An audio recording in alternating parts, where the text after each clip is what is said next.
দেখবেন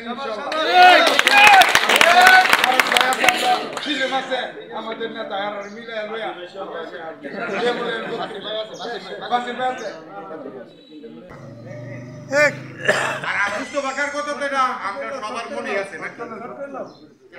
আমি আমার সর্বোচ্চ চেষ্টা করব।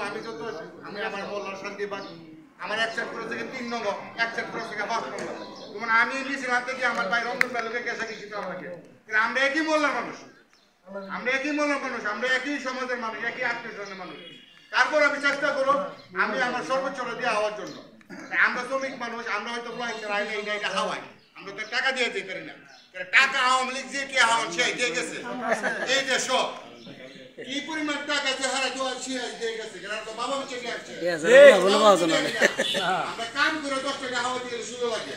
তারপরে সর্বোচ্চ চেষ্টা করো।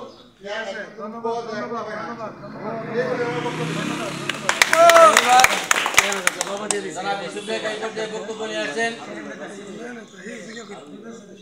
পৌর জাতীয়তাবাদী শ্রমিক দলের যুগ্ম আহ্বায়ক জনাব আল-আমিন বাবুকে।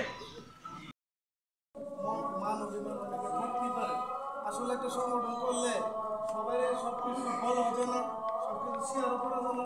হ্যাঁ, আসলে আমরাও তাৎক্ষণিক অনেক সময় অনেকদিন আছে যে হয়তো আমরা 2-1 2-4-5 জন এরকম এটা আবার সবাই আমাদের সাথে একমত থাকবে, এটা আপনার মনে কষ্ট নিয়েন না। পাশাপাশি আপনারা জানেন যে আমরা যেটা নিয়ে সামনে যে প্রোগ্রামটা অনেক বড় একটা প্রোগ্রাম, এটা আমি আমার ব্যক্তিগত মানে অনুরোধ করবো আপনার মানবতা বললে আমরা সাকসেস সেইভাবে লোকজন আনলে আমি মুস্তফা আপনারা কাজ করবেন, আমি একজন করে কাজ করবেন, এই অনুরোধ আমি রেখে আমার বক্তব্য শেষ করছি। ইনশাল্লাহ আগামী দিন আবারও আপনাদের সাথে কথা হবে, বিভিন্ন জায়গায় আমরা যাবো, আপনারা নিয়ে বসে মিটিং করবো।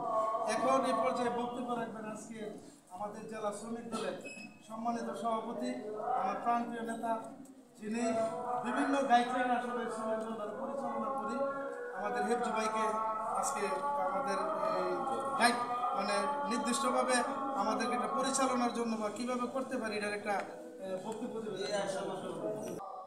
একদিক দিয়ে জানছো, একদিক দিয়ে বক্তব্য এটার কোনো সুযোগ নাই। আপনাদেরকে বলি, আপনাদের মনে সুখ দুঃখ আমরা বুঝি না এমন কোনো কথা নেই। যারা যারা কথাবার্তা বলছেন মনে সুখ দুঃখ আছে, আমার মনে হয় তাদের বয়স থেকে আমার শ্রমিক দলের রাজনীতির বয়সটা খুব একটা বেশি ডিফারেন্স।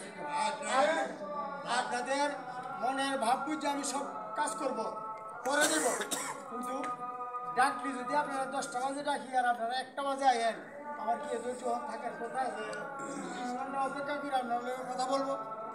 কাজে আমরা আসার মধ্যে যদি লেট করে আসি তো বক্তৃতার বেলা ফাঁকে আমরা পুরো মহিলার ধরা বাঁধা কোনো নিয়ম নাই যে আমার লাগে আটকে রেখিয়া মিটিং থামাই রাখবো।